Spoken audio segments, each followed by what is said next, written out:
porque ha estado con nosotros en diversas ocasiones, que yo recuerdo por lo menos 3, ¿no? Sí, demás. La primera fue, los que ya son veteranos lo sabrán, durante el acto de clausura del curso 2012, que nos dio una lección magistral sobre los emergentes BRICS. Luego, en febrero de 2014, el año pasado, vino a hablarnos sobre el origen de las relaciones internacionales y, como ya bien ha dicho el director, hoy va a venir a hablarnos sobre el conflicto de Ucrania y la nueva Guerra Fría. Bueno, para los que no lo sepan, ¿vale? Él es licenciado en Derecho, en Ciencias Políticas y es doctor en Ciencias Económicas por la Universidad Complutense de Madrid y también es licenciado en Derecho Europeo por la Universidad Libre de Bruselas. Ha trabajado de funcionario en el Servicio Exterior del Ministerio de Comercio del Gobierno de España. Ha sido agregado comercial en distintas embajadas, principalmente en la de Moscú, en la Federación Rusa, y ha sido director general dentro del Ministerio de Industria y Energía. A su vez ha representado a España en numerosas ocasiones ante la Comunidad Europea, cuando aún no era la Unión, y en varias ocasiones ha sido gran representante del Gobierno frente a asuntos y los grupos de trabajo de la Comisión Europea. Así que nada, don Carlos, sea bienvenido una vez más y cuando quiera puede comenzar con su lección de hoy. Pues en primer lugar, muchas gracias también a las autoridades académicas, al director, a Alejandro, muchas gracias por la acogida y siempre es un placer acudir aquí para poder intercambiar opiniones sobre temas candentes. Yo creo que este es uno de ellos y por lo tanto espero que sea de interés para vosotros y que en cualquier caso podamos pues intercambiar algunas opiniones al final de esta exposición. Esto es un poco la foto de qué es lo que ha sucedido en realidad en la crisis ucraniana. Como veis, se concentran básicamente a partir del mes de noviembre del año 2013, cuando, en virtud de la política de vecindad, la Neighborhood Policy de la Unión Europea, se ofreció a Ucrania la posibilidad de suscribir un acuerdo de comercio y cooperación, lo que se llamaba asociación. Lo que sucede es que no todos los acuerdos de asociación implican que posteriormente ese país vaya a pasar a formar parte de la Unión Europea, a integrarse.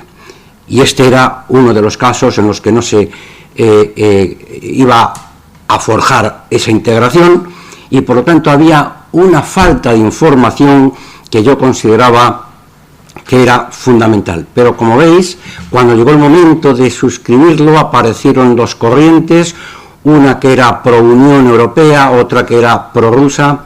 El presidente Yanukovych en aquella ocasión pues era más prorruso, evidentemente, y por lo tanto estaba flirteando entre Bruselas y Moscú. Con motivo de esta situación aparecieron una serie de manifestaciones, lo que se conoció como el Euromaidán, por la plaza en donde tenían lugar las manifestaciones. Fueron reprimidas algunas de forma violenta por la policía ucraniana y que dio lugar a numerosos heridos y que posteriormente enrareció la situación de tal manera que en lugar de apaciguarse se iba creando un estado de violencia que era muy negativo para el conjunto del país. Posteriormente, cuando se llega a un acuerdo con el beneplácito del ministro de Asuntos Exteriores francés y el alemán como garantes, pues al final no se respetaron los acuerdos. El presidente Putin pues ofrecía una serie de ventajas de tipo económico, fundamentalmente en el precio del gas, y era pues una especie de tira y afloja, unas negociaciones político-económicas. Era un contexto geopolítico y una estrategia económica en una zona que era muy vulnerable. Por lo tanto, vemos que poco a poco se enrarece la situación.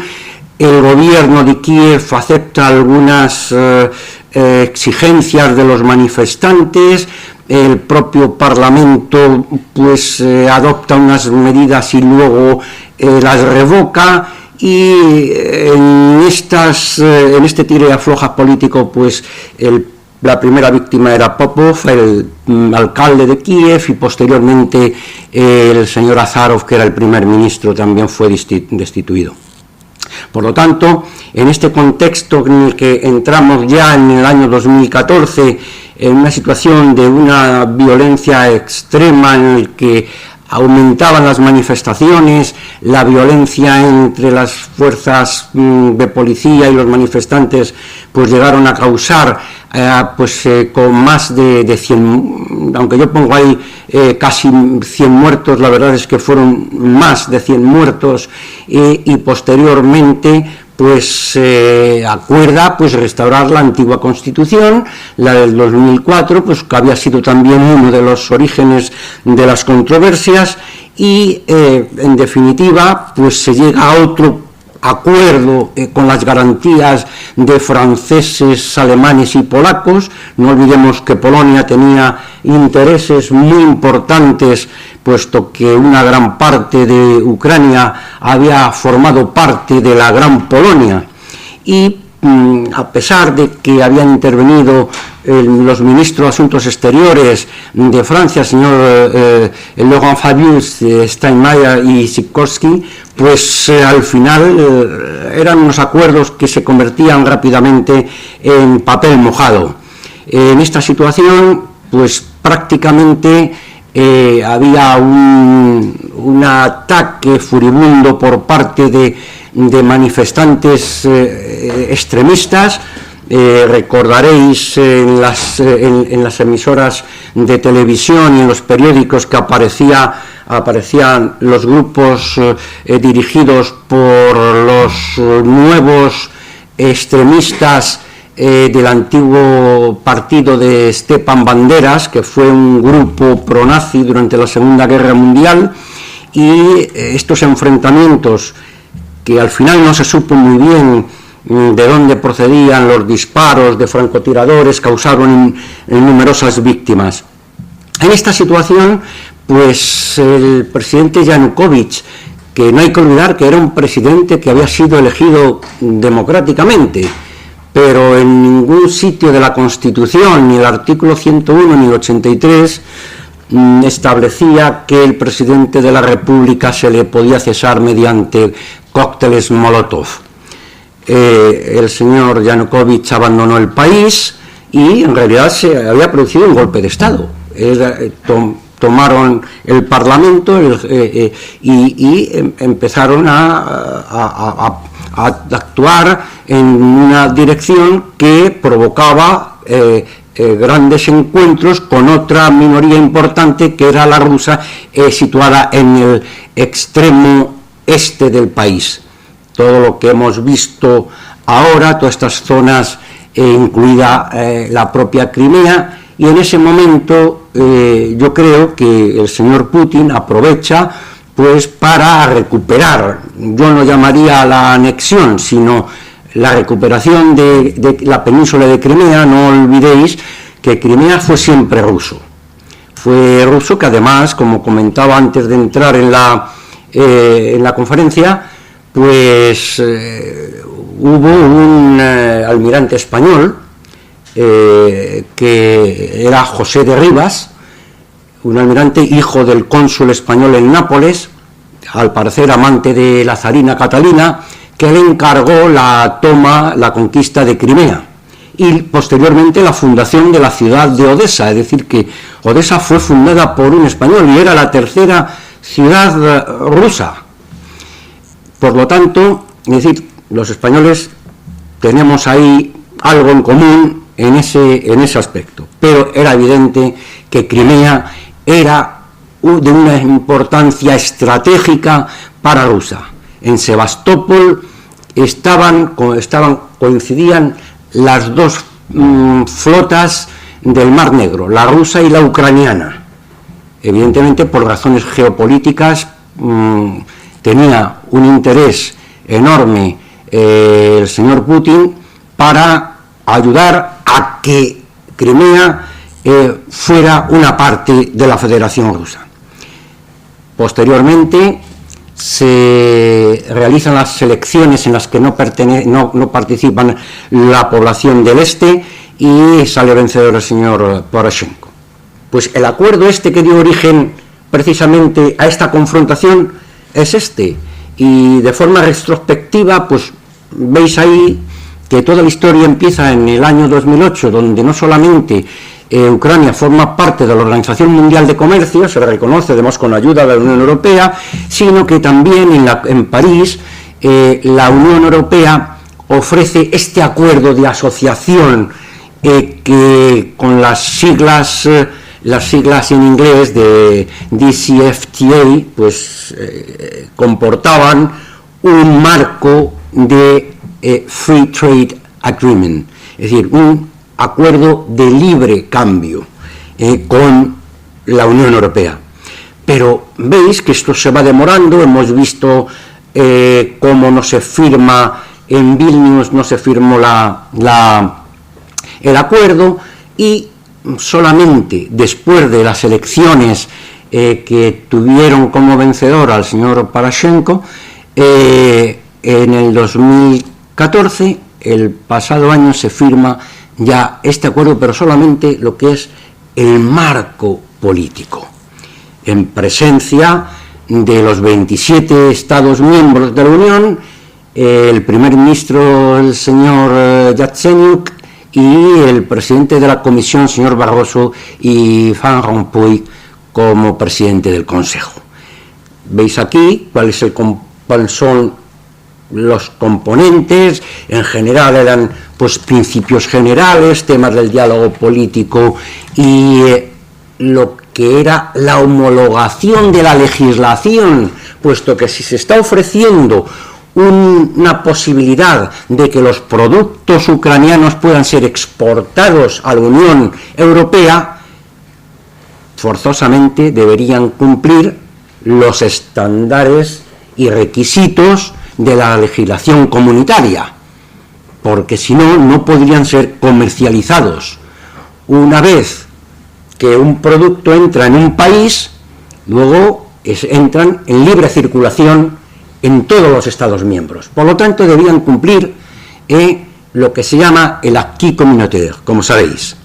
Y había una parte de asistencia financiera, de formación, lucha antifraude, es decir, era una serie de aspectos de cooperación, no solamente comercial, sino también económica y técnica, etcétera, etcétera, como podéis ver ahí. Claro, hemos dejado en las elecciones la situación y, mientras tanto, en el este de Ucrania, las milicias autodenominadas de autodefensa pues ocuparon algunos edificios oficiales en Slaviansk y otras ciudades importantes del este, de mayoría rusa o prorrusa, y todas esas manifestaciones pues dieron lugar a ese enfrentamiento entre el gobierno de Kiev y estas regiones del este, aunque también en Kharkov, que es de población rusa, en cambio no apoyaron la independencia del este de Ucrania. Ahí vemos las grandes ciudades que se han autoproclamado repúblicas populares, en Lugansk, bueno, pues lo que hemos estado viendo en televisión, en los medios, en la prensa escrita. A pesar de que en Ginebra pues se establece un acuerdo para que no se llegue a una confrontación, el hecho es que el gobierno de Kiev pues envía a las Fuerzas Armadas, envía a los tanques, a la aviación, helicópteros de combate, y yo no puedo imaginarme que el señor Mariano Rajoy, el primer ministro español, pues hubiese enviado en el mes de noviembre pasado al ala 101 de Torrejón de Ardoz o a la Brunete, a la acorazada Brunete a Barcelona, porque el señor Mas había convocado unas elecciones, en fin, un referéndum, tal. Creo que hay que agotar al máximo la vía diplomática, hay que ser conciliador, no se puede admitir que en el siglo XXI estas cosas sucedan en Europa, y de hecho, pues parafraseando a León Tolstoy, esta diapositiva se denomina Guerra y Paz, precisamente porque se inicia esta confrontación, esta guerra civil entre el gobierno de Kiev y las autodefensas, las autodenominadas repúblicas populares en el este. Todo esto iba cada vez en aumento. Es evidente que había unos intereses extraños procedentes de Estados Unidos. De hecho, en las manifestaciones de Maidán había varios congresistas norteamericanos, y eso, bueno, me parece a mí que es inadmisible. Eso es una interferencia en los asuntos internos de otro país. Es como si el Partido Socialista convocara unas manifestaciones contra el gobierno legítimo de don Mariano Rajoy y viniesen pues checos, polacos y venezolanos a apoyar a los socialistas contra Mariano Rajoy. Eso no sería tampoco admisible. Por lo tanto, vemos esta evolución en el que en Donetsk y Lugansk se proclaman las repúblicas populares, y entre tanto la fatídica fecha del 17 de julio del pasado año se produce el derribo de un avión civil de la Malaysian Airlines en la zona de conflicto. En primer lugar, todavía no se sabe, a pesar de las investigaciones, quién es el responsable de tan execrable acto. Cuando después de tanto tiempo no se sabe, es más bien que no se quiere saber.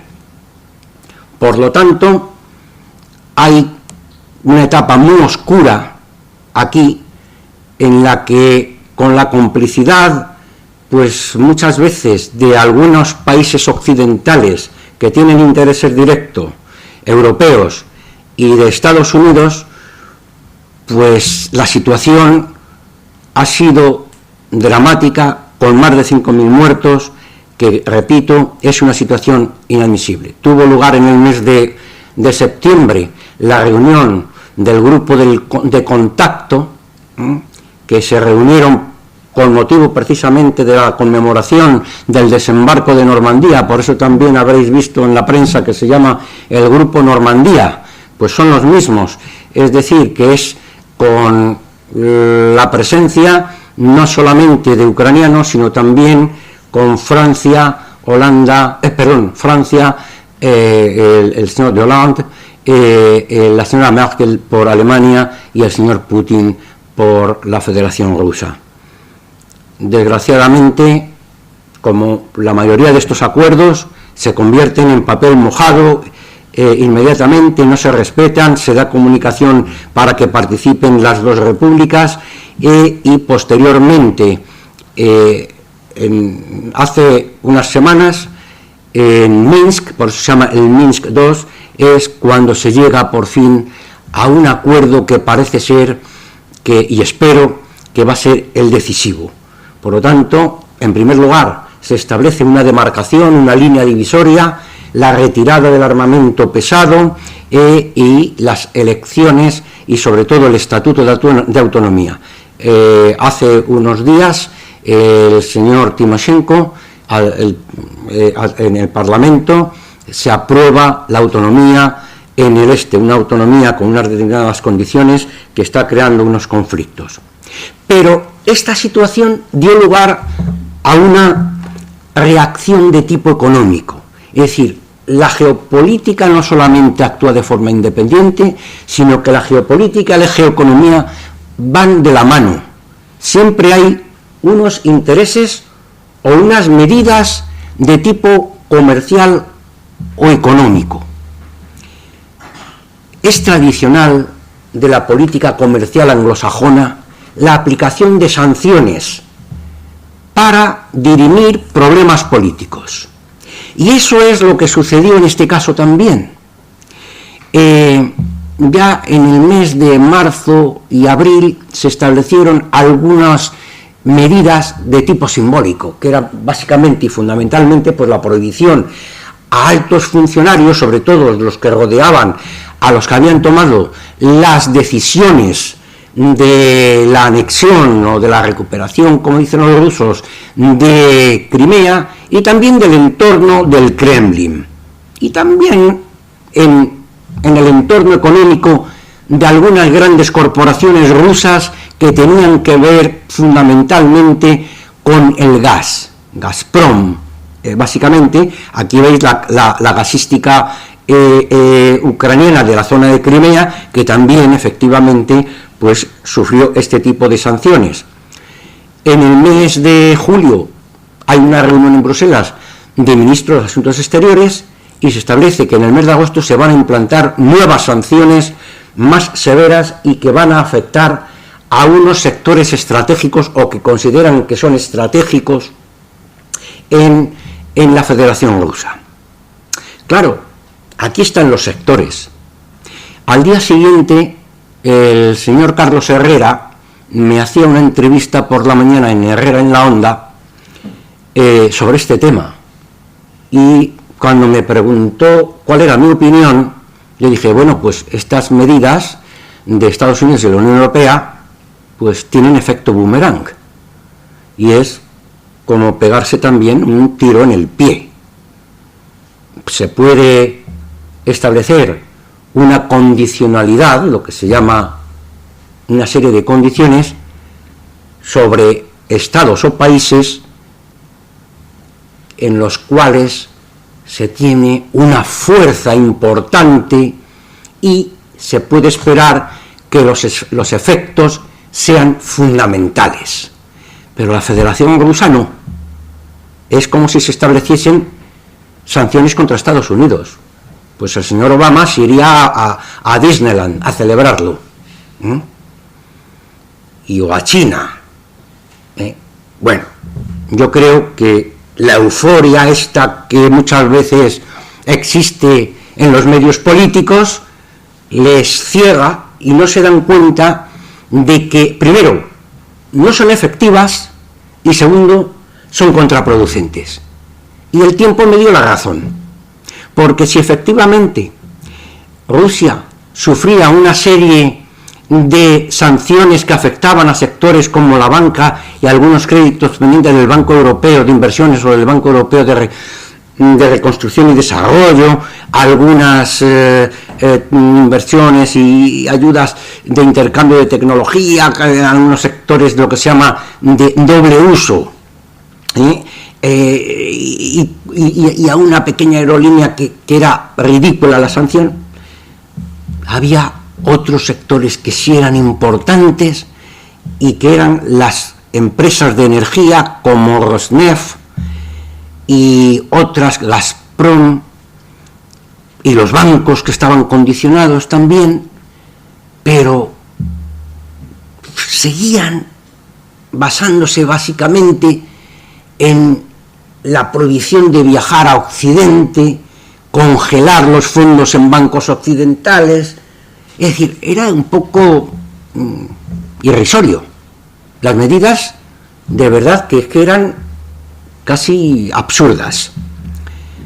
Y solamente hace muy poco, pues la señora Mogherini, en fin, una señora que era ministra de Asuntos Exteriores del gobierno del señor Renzi en Italia, pero con muy poca experiencia en relaciones exteriores, pues donde va Vicente va la gente.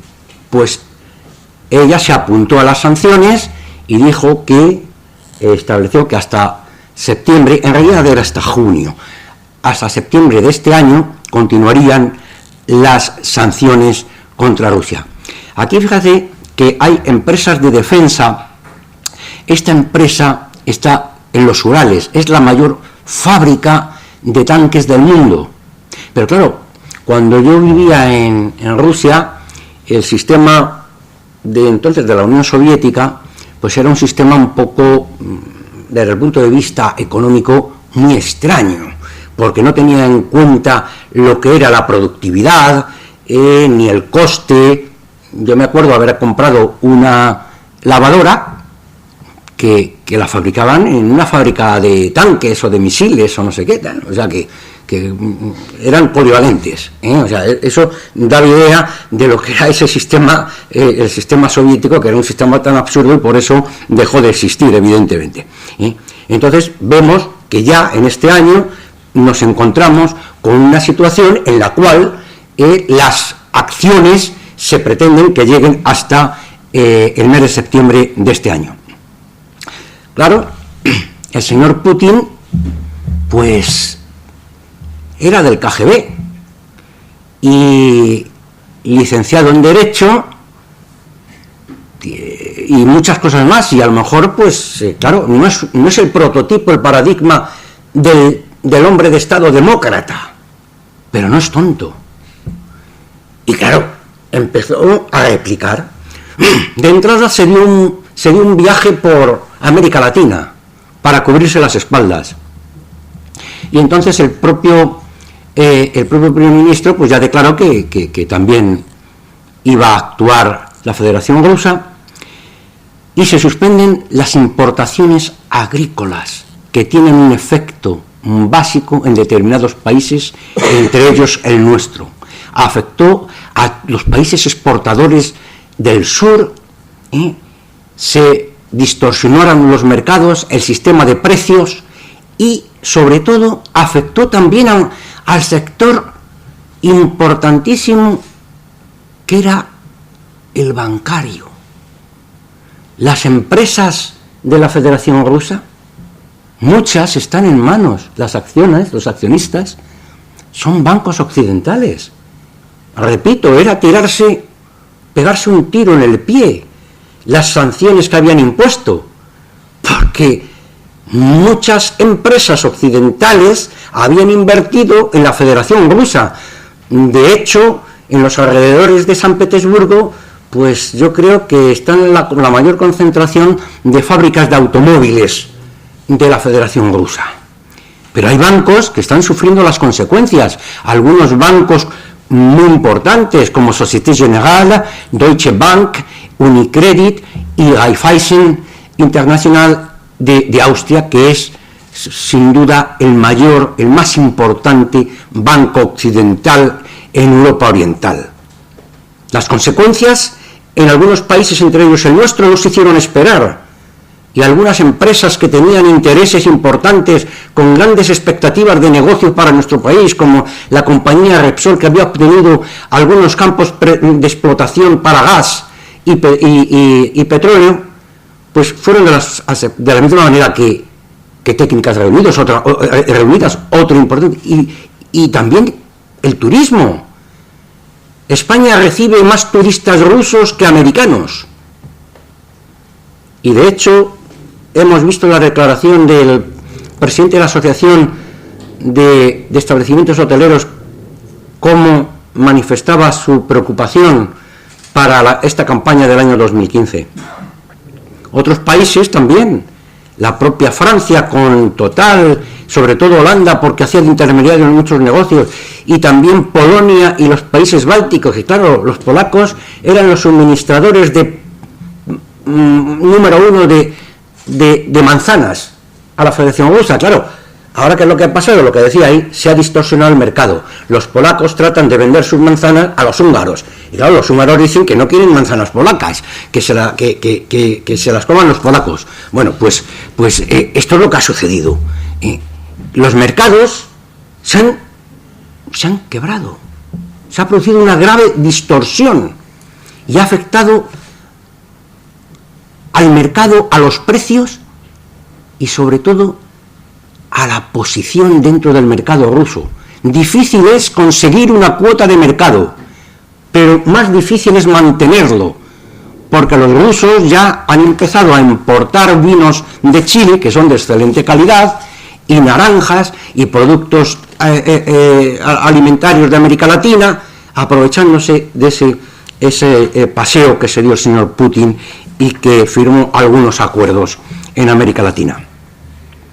Pero hay un elemento adicional, un elemento que, como habéis visto, hice hincapié en un tema que yo considero era una injerencia de los Estados Unidos, porque era un interés de la OTAN en esa zona tan estratégica, por la base de Sebastopol, y además, que no lo olvidemos, que hay un conflicto muy serio en Oriente Medio, en Siria, en Irak, y que se está extendiendo como una gota de aceite que puede alcanzar al temible imperio moderno otomano, a la gran Turquía, con 80 millones de habitantes.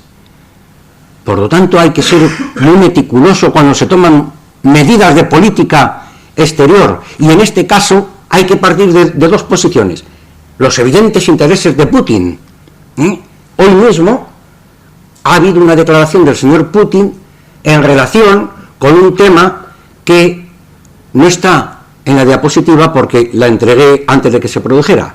El día 22, y me salto al último epígrafe, de la OTAN y los países bálticos, porque después de que Kiev aprobara la presencia de tropas norteamericanas y polacas en ejercicios militares en suelo ucraniano, el día 22 Dinamarca declara que va a autorizar la instalación de radares no sobre el territorio continental de Dinamarca, sino sobre Groenlandia, que está bajo jurisdicción danesa, y en los barcos militares, en los barcos de la Armada danesa. Hoy mismo, insisto, ha hecho Putin una declaración al mediodía diciendo que Rusia no se va a dejar intimidar. Claro, no es muy creíble que el gobierno de Dinamarca declare que eso no va contra Rusia, que va contra Irán. Bueno, pues habrá que regalarle un libro de geografía a los ministros daneses para que vean dónde está Irán y dónde está Dinamarca. Por lo tanto, hemos visto que por una parte este conflicto que había empezado en Ucrania aparece como la carta fundamental Crimea, la base de Sebastopol, y está a muy poca distancia la crisis de Oriente Medio. Habría que plantearse una cosa: es que la política de vecindad esta que fue el inicio, que fue la propuesta que se hizo no solamente a Ucrania, se hizo la propuesta también a Moldavia, se hizo la propuesta a Bielorrusia y a otras repúblicas, es decir, que había una contraoferta. Estaba lo que era la Unión Euroasiática, que era la oferta de Putin, con Kazajstán y Bielorrusia, y la oferta de la Unión Europea con este acuerdo al que nos hemos referido. Pues a la vista de los acontecimientos habría que plantearse si estamos ante un éxito o un fracaso. Más bien es lo segundo que lo primero, ¿verdad? Y luego hay un tema fundamental: la política energética como arma geopolítica. La energía, básicamente el gas. Hay países en Europa occidental y central que dependen al 100% del suministro de la Federación Rusa. Recientemente, en una minicumbre que ha habido en los Pirineos entre los gobiernos francés y español, se ha hablado de este tema, de las interconexiones, del gran futuro que tendrá España en el suministro de energía. El lunes pasado hubo la cumbre de Bruselas, donde ahí los 27 también estaban presentes, y el señor Rajoy volvió a presentar esta propuesta que fue acogida, en fin, no con pandereta, pero tampoco le dijeron que no. La oferta del gobierno español básicamente era hacer de puente y ser capaz de suministrar gas a Europa, a la Unión, procedente de Argelia. Pero, amigo, es que hay que entender de comercio también. Mi primera actividad, después de que estaba terminando económicas, fue fundar una compañía en Extremo Oriente, en Filipinas, para exportar productos españoles. Y claro, hay que entender cómo funciona el comercio. Hay que saber. Y el contrato que tiene España con Argelia es para suministrar gas a España, que se hizo en la época de José María Aznar. Los españoles, yo creo que jamás hemos consumido el total al que se comprometió España, por lo tanto, a unos precios además caros, porque en aquella época los precios eran incluso más caros. Pero es que volvemos al tema del comercio. Los argelinos tampoco son tontos y entienden algo de comercio, no solamente de dátiles y esas cosas, sino también del precio del gas. Y dicen, muy bien, que España va a suministrar gas a Hungría y a la República Checa y a Polonia y no sé qué. De acuerdo, pero yo te subo el precio del gas, porque las condiciones han cambiado. Si cambian las condiciones, cambia el precio. Es decir, que hay que estar atento a ese tipo de ofrecimientos y de cosas. Y por otra parte, y con esto ya voy a terminar, antes aludí a ese viaje estratégico que hizo el señor Putin, bastante largo, por el Caribe y América del Sur. Ya previamente, en el año 2000, el señor Putin había sido invitado en el primer viaje que hizo a Latinoamérica por el señor Fidel Castro, y 2 años después por el presidente mexicano. Por lo tanto, él utilizó el viaje, evidentemente, para cubrirse sus espaldas, para firmar acuerdos, puesto que le estaban amenazando. Pero es que además puede reproducirse una situación que es de libro. De hecho, en mi último libro sobre geopolítica de las relaciones económicas internacionales, que tengo aquí algunos ejemplares por si a alguno le interesa, por el módico precio de 15 euros, hablo de él. De ese tema que en 1954 supuso la crisis de los misiles en Cuba y que estuvo a punto de llevar a la guerra nuclear al mundo. Pues es la misma situación, se está repitiendo, es decir, estamos volviendo a la Guerra Fría de aquella época. El señor Khrushchev envió una serie de misiles de medio alcance, pero suficientes para alcanzar el territorio norteamericano desde bases en Cuba. Y además dejó que los U-2, los aviones espía, fotografiaran los barcos y los emplazamientos, las rampas de misiles en Cuba. El señor Kennedy montó en cólera, amenazó con un bloqueo, y el señor Khrushchev pues dijo que muy bien, que él respondería. Al final, ¿cómo se solucionó? Pues como querían los rusos, que los americanos retiraran los misiles de Turquía, y los rusos, encantados, se llevaban las cajas con sus misiles a la Unión Soviética. Esta es la misma situación. Es decir, el error se está cometiendo, pero además hay un agravante. Habéis visto en la prensa que los chinos, hay una gran empresa china, una gran corporación de obra pública, que ya han empezado, está construyendo el segundo canal transoceánico en Nicaragua. Eso va a ser impresionante. Pero, ¿cuál es el papel que juega Rusia ahí? Pues el papel es que ha llegado a un acuerdo con los chinos para constituir una plataforma para la aviación y para los barcos de la flota rusa que serán los garantes de la seguridad en ese nuevo canal. Por lo tanto, vemos que se ha trasladado la crisis de Ucrania al Caribe. Lo mismo que sucedió en los años 50.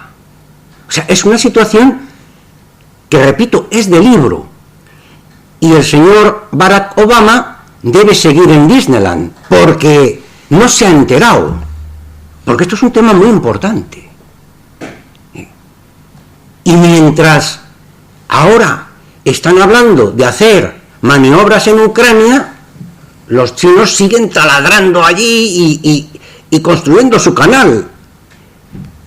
En el año 2017 estará en funcionamiento, aunque no esté completamente terminado, estará en funcionamiento. Por lo tanto, esta es la situación y espero que tengamos por lo menos un pequeño diálogo para intercambiar algunas opiniones. Muchas gracias por vuestra atención.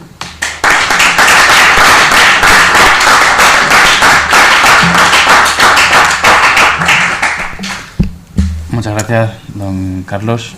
Una intervención magnífica. Y ahora pasamos al turno de preguntas. Si alguien tiene pues alguna pregunta. Sí, por favor. Muy buenas noches a todos. Presentarnos. Soy primer secretario de la Embajada de Rusia. Primeramente yo quería decir muchísimas gracias. Muchísimas gracias señor doctor, por su punto de vista muy independiente. Voy a explicar, suena muy extraño, pero ahora los medios de comunicación acusan a Rusia sobre la guerra de información, que todo está en el marco de propaganda, pero bien, voy a explicar. Entonces, es una cosa.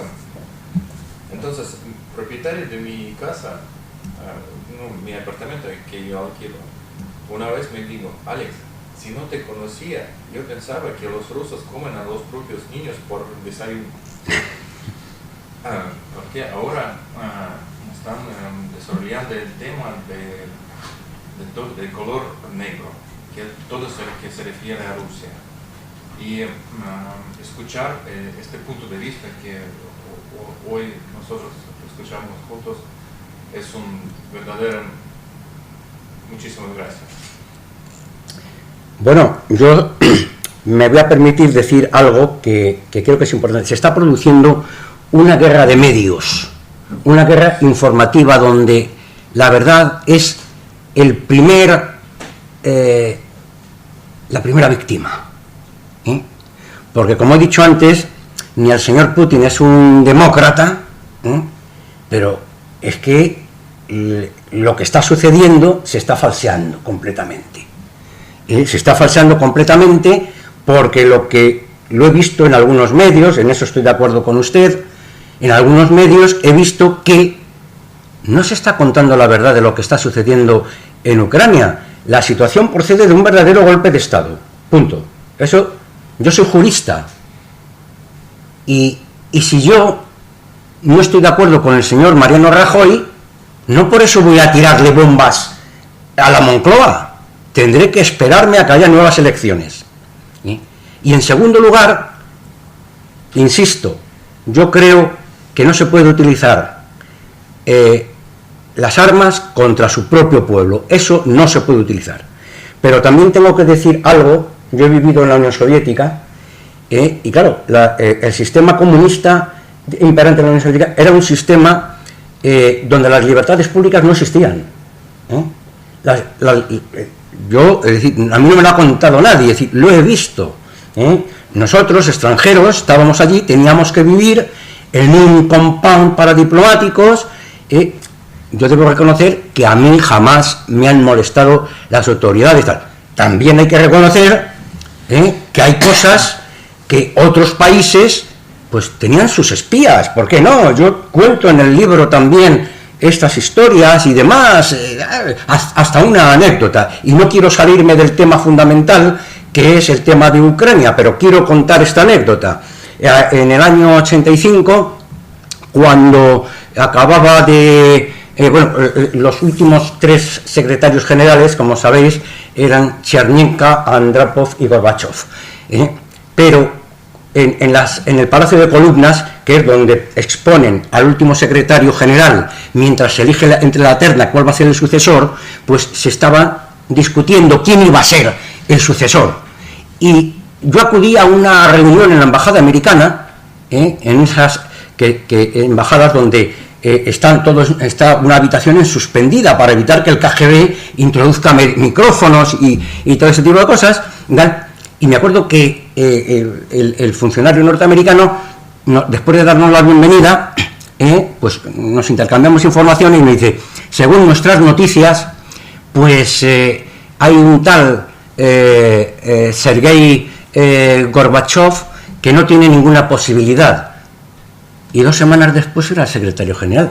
Si los que se suponen que eran los mejor informados no lo sabían, pues es decir, era un sistema, el sistema de la Unión Soviética, tan cerrado que vamos, era algo que no se conocía en el exterior. Es decir, y yo, volviendo a nuestro tema de Ucrania, quiero decir que hasta que no pasen otras 2 generaciones donde desaparezcan todos los Putin, los Poroshenko y todos y los Timoshenko y demás, pues no encontraremos verdaderamente la realidad de la transición, porque todavía hay esa capa del antiguo régimen que son los que, como diría un castizo, cortan el bacalao. Pues eso es lo que está pasando. Lo vemos en Hungría, el señor Orbán, pues, pero si era del Partido Comunista Húngaro, pues también en España hemos tenido esa transición, es decir, se cambiaron de chaqueta rápidamente, o sea, el más comunista al día siguiente era el más demócrata, y aquí pasaba exactamente lo mismo en España. Los que hemos vivido la transición, vosotros sois demasiado jóvenes y no lo recordáis, pero eso también ha pasado. Pero Ucrania es un tema que nos debe preocupar y por lo tanto, yo, ya que no me hacéis preguntas, yo os quiero, muchas gracias. Solamente, si me permite un minuto, solamente quería añadir una cosa. Entonces, sobre las raíces principales de este conflicto que empezó después del golpe de Estado. Entonces, los primeros pasos de este poder nuevo eran... lo primero que hicieron nuevos poderes, ellos prohibieron la lengua rusa. Es cuando la mitad de la población ucraniana habla ruso solamente. Y entonces, la parte de Ucrania, que casi, no 100%, pero entonces no se podía no preocuparse, ¿sí? Entonces, con esto empezó.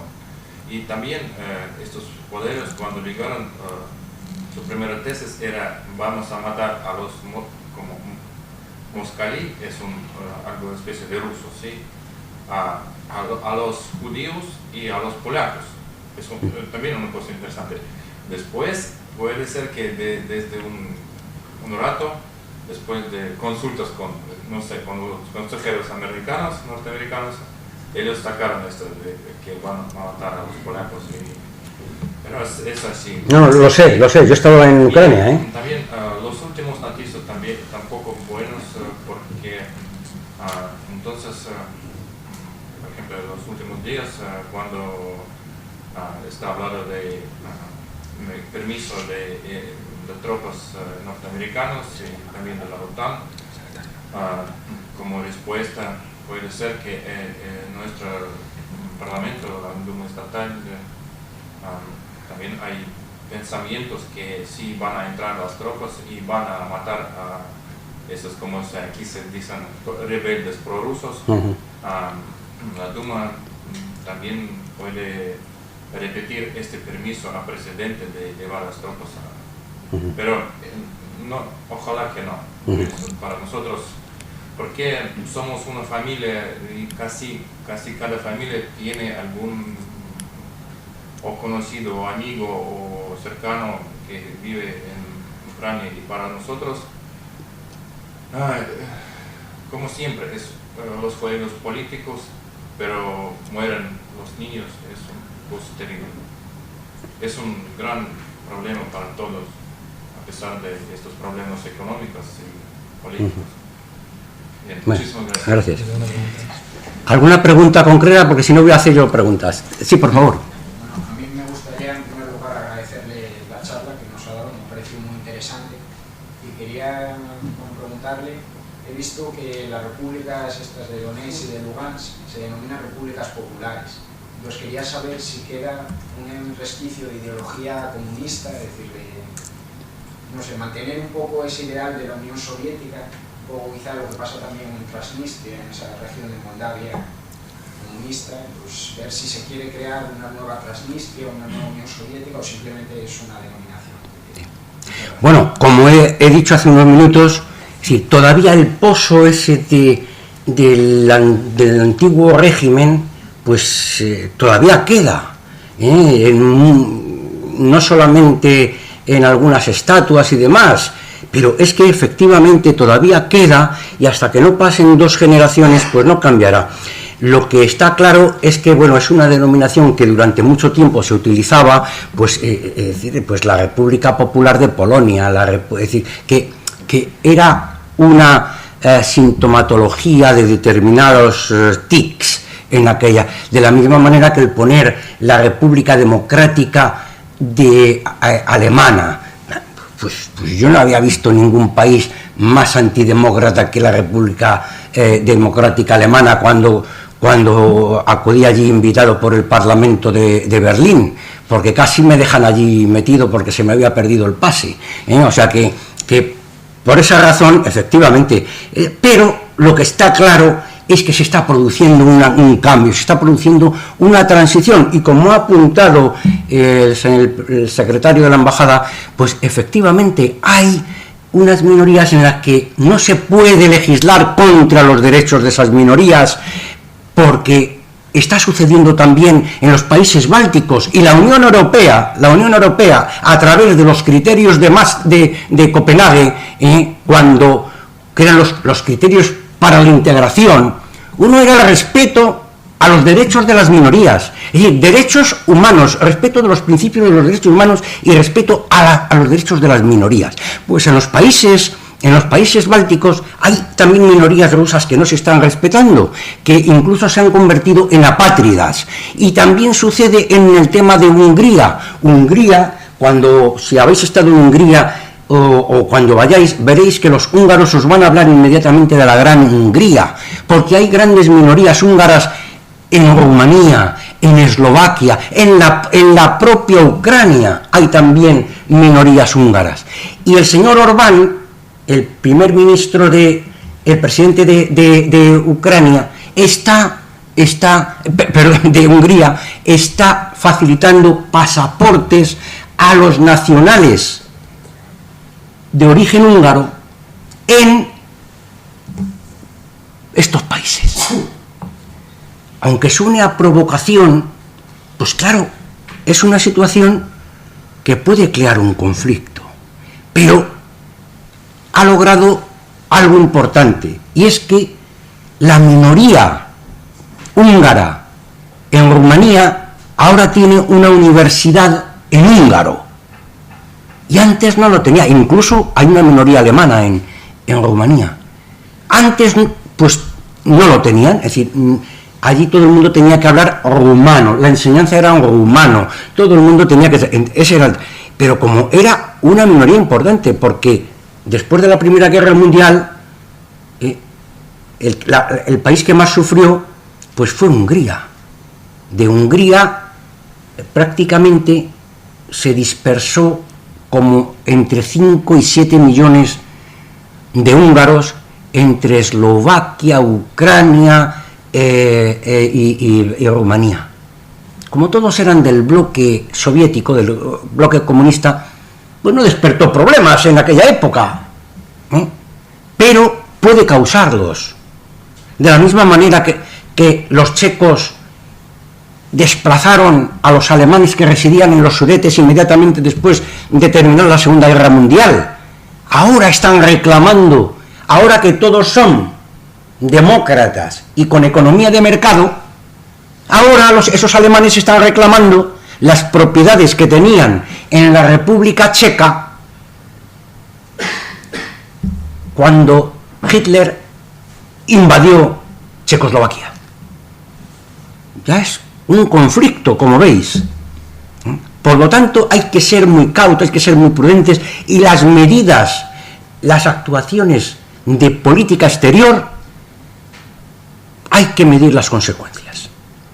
¿Alguna otra Yo tengo una más. pregunta? Sí, Alejandro, por favor. Bueno, yo creo que ya va a ser la última.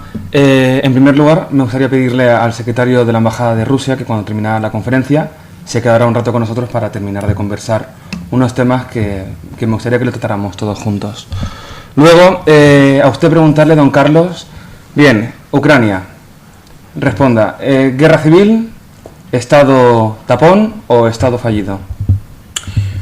Bueno, hay que partir de la base de que Ucrania ha sido un territorio. Ucrania, si recuerdo bien, quiere decir la frontera, ¿no?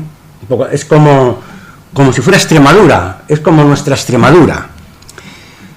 Y Ucrania, como entidad propia, en realidad no ha tenido existencia nunca. Ha formado parte del Imperio Austrohúngaro, del Imperio Ruso y el polaco-lituano. Es decir, que no ha tenido una entidad propia, ¿no? Por lo tanto, es un Estado que ha recuperado su identidad en medio de una serie de minorías y en un contexto muy difícil. Porque cuando se produce la desmembración de la Unión Soviética y el nacimiento de todas las nuevas repúblicas procedentes del desmembramiento de la URSS, pues es que el caso de Ucrania es muy peculiar. Yo creo que es el más peculiar de todos por su importancia, porque no es Moldavia, no es Estonia, es que son casi 50 millones de habitantes. Tiene además, era una industria bastante desarrollada, incluso la industria de los misiles en la época soviética. El gran experto era de origen ucraniano en el programa soviético de misiles, vamos, de cohetes, mejor dicho. Es decir, que tiene los Antonov, no sé si seguirán construyéndolos, los aviones Antonov, en los que yo he viajado por los países bálticos. Es decir, que es un país que tiene con estos contrastes. Y por lo tanto es un país que está en formación, está en proceso de surgimiento. Podríamos casi meterles en los BRICS, no en el grupo por su sino por el contexto. Es decir, los que están surgiendo en este nuevo mundo global, pero con una importancia muy grande, que es que está en la frontera con la Federación Rusa. Por lo tanto, yo creo que a los Estados Unidos no les gustaría que China montara en Veracruz, México, una base de misiles, por ejemplo, o que fuesen allí los chinos a hacer prácticas militares, o los coreanos, pongamos por caso. Es decir, no se puede provocar, punto. No se puede provocar.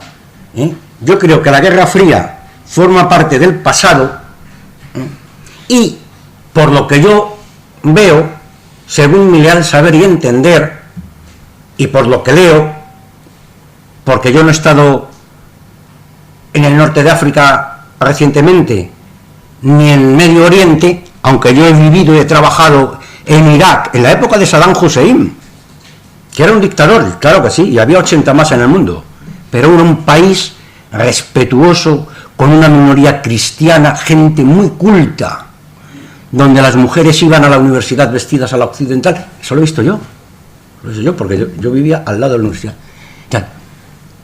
Este tipo de cosas resulta que ahora yo no las reconozco, después de la intervención de la OTAN. Es decir, después de todas estas experiencias raras, pues digo yo no quiero que mi país sea objetivo de los descerebrados terroristas porque resulta que al ser miembros de un grupo armado tenemos que estar presente por honor, entre comillas. Yo no quiero eso, ni creo que Europa debe permitirse eso. La Unión Europea tiene que tener una defensa propia, tiene que tener una, de verdad, pero una poderosa. Los europeos tenemos que darnos cuenta que la defensa es importante, la seguridad es muy importante, y no tenemos que depender ni de rusos, ni de chinos, ni de americanos. Tenemos que tener nuestra propia identidad, porque claro, si estamos dependiendo constantemente de la tecnología norteamericana, nunca desarrollaremos la nuestra. Y yo creo que es importante, es importante hablar de tú a tú con el señor Putin en los problemas nuestros. Por lo tanto, ese es un tema, y efectivamente digo que es un país muy peculiar por estos condicionantes, pero que es un país en proceso. De hecho, habéis visto en la diapositiva que el señor Poroshenko ya, primero, estatuto de autonomía, con unas limitaciones, pero ya de entrada hay un estatuto de autonomía. Y de la misma manera que en otros países de Europa Central, en Eslovaquia, yo suelo ir con cierta frecuencia, hay las minorías húngaras que tienen sus colegios, se respeta su lengua, tienen sus emisoras de radio, es decir, que todo este tipo de cosas hay que respetarlo. Esto hay que respetarlo. Y eso es el primer paso.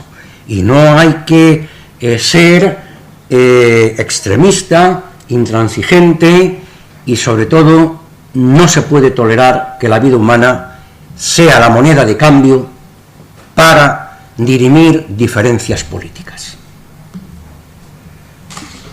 ¿Alguien más?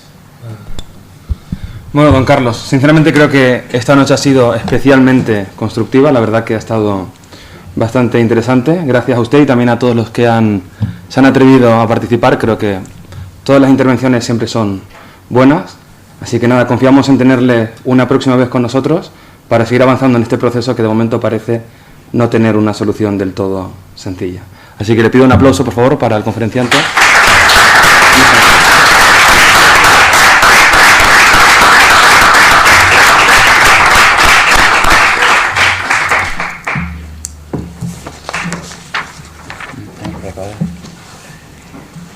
Muy bien. Carlos.